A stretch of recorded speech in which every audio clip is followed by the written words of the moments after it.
ಕೂಡ ಅತ್ಯಂತ ಪ್ರೀತಿ ವ್ಯಕ್ತಿಯಾಗಿದ್ರು ಅನ್ನೋದು ನಾವು ಯಾರು ಕೂಡ ಮರೆಯುವ ಹಾಗಿಲ್ಲ. ಆ ಒಂದು ನಿಟ್ಟಿನಲ್ಲಿ ಇವತ್ತು ನಮ್ಮ ಹಿರಿಯರಾದಂಥ ಚರ್ಮಳದವರು ಬಹುತೇಕ ಅವರ ಒಡನಾಡಿಗಳು, ಅವರ ಹೆಚ್ಚಿಗೆ ನಮ್ಮ ರವೀಂದ್ರ ಕಲಬುರ್ಗಿಯವರಾಗಿರ್ಬೋದು ಮತ್ತು ನಮ್ಮ ಚರ್ಮಳದಾಗಿರ್ಬೋದು, ನಮ್ಮ ವಿಷ್ಣು ಗೌಡರಾಗಿರ್ಬೋದು, ಭಾಳಷ್ಟು ಈ ಸಮಾಜದಲ್ಲಿ ಅತ್ಯಂತ ಪ್ರಮುಖವಾಗಿ ಗುರುತಿಸಿಕೊಂಡು ಅವರ ಜೊತೆಗೆ ಬಹುತೇಕ ಬಾಗಲಕೋಟೆ ಬಂದ ಕ್ಷೇತ್ರಕ್ಕೆ ಅವರು ಬಂದ ಮೇಲೆ ಬಹುತೇಕ ಅವ್ರ ಜೊತೆಗೆ ಎಲ್ಲರೂ ಕೂಡ ಅತ್ಯಂತ ಒಡನಾಡಿಗಳಾಗಿ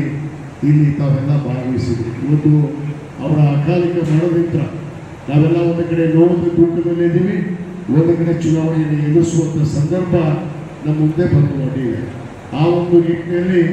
ಇವತ್ತು ಅವರ ಕೊನೆಯ ಪುತ್ರ ಉಮೇಶ್ ಬೇಟಿಯವರು ಇವತ್ತು ನಮ್ಮ ಪಕ್ಷದ ಇವತ್ತು ಅಭ್ಯರ್ಥಿಗಳಾಗಿದ್ದಾರೆ. ಯಾಕಂದರೆ ಇವತ್ತು ಉಮೇಶ್ ಬೇಟಿಯವರು ಅವರ ಕಿರಿಯ ಪುತ್ರ ಭಾಳ ಅತ್ಯಂತ ಪ್ರೀತಿಯ ಪುತ್ರ. ಆ ಒಂದು ನಿಟ್ಟಿನಲ್ಲಿ ಇವತ್ತು ನಮ್ಮ ಪಕ್ಷದ ನಾಯಕರಾದಂಥ ಸನ್ಮಾನ್ಯ ಸಿದ್ದರಾಮಯ್ಯ ಸಾಹೇಬರು, ನಮ್ಮ DK ಶಿವಕುಮಾರ್ ಅವರು ಮತ್ತು ಎಲ್ಲ ನಮ್ಮ ಜಿಲ್ಲೆಯ ನಾಯಕರು ಸೇರಿಕೊಂಡು ಇವತ್ತು ಉಮೇಶ್ ಬೇಟಿಯವರೇ ಅಭ್ಯರ್ಥಿ ಆದರೆ ಸೂಕ್ತ ಅನ್ನೋದನ್ನು ಅವರ ಕುಟುಂಬದ ಸದಸ್ಯರಲ್ಲೇ ಒಗ್ಗಟ್ಟಾಗಿ ಆ ಒಂದು ನಿರ್ಣಯ ಮಾಡಲಿ ಹಿನ್ನೆಲೆಯಲ್ಲಿ ಇವತ್ತು ಚುನಾವಣೆ ಕಣದಲ್ಲಿ ನಿಂತಿದ್ದಾರೆ. ಇಡೀ ರಾಜ್ಯದಲ್ಲಿ ಅದು ವಿಶೇಷವಾಗಿ ನಮ್ಮ ಬಾಗಲಕೋಟೆ ಜಿಲ್ಲೆಗೆ ಬಂದರೆ ಅತ್ಯಂತ ಹೆಚ್ಚಿನ ಒಂದು ಸಂಖ್ಯೆಯನ್ನು ಹೊಂದಿರುವಂಥ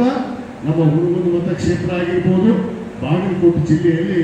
ಅನೇಕ ನಮ್ಮ ಇಳಕಲ್ನಲ್ಲಿ ಆಗಿರ್ಬೋದು, ಸುಳಿಬಾವಿ ಆಗಿರ್ಬೋದು, ನಮ್ಮ ರವಿಕವಿ ಬೆನ್ನಟ್ಟಿ, ಅನೇಕ ಕಡೆ ನೇಕಾರ ಸಮುದಾಯಕ್ಕೆ ಇವತ್ತು ಅನೇಕ ನಮ್ಮ ರವೀಂದ್ರ ಕಲಬುರ್ಗಿಯವರು ಮತ್ತು ಶ್ರೀಮತಿ ಉಮಾಶ್ರೀಯವರು ಅನೇಕ ಮುಖಂಡರ ಜೊತೆಗೆ ಇವತ್ತು ನ್ಯಾಯವನ್ನು ಕೊಡುವಂಥ ಸಂದರ್ಭ ಬಂದಂಥ ಸಂದರ್ಭದಲ್ಲಿ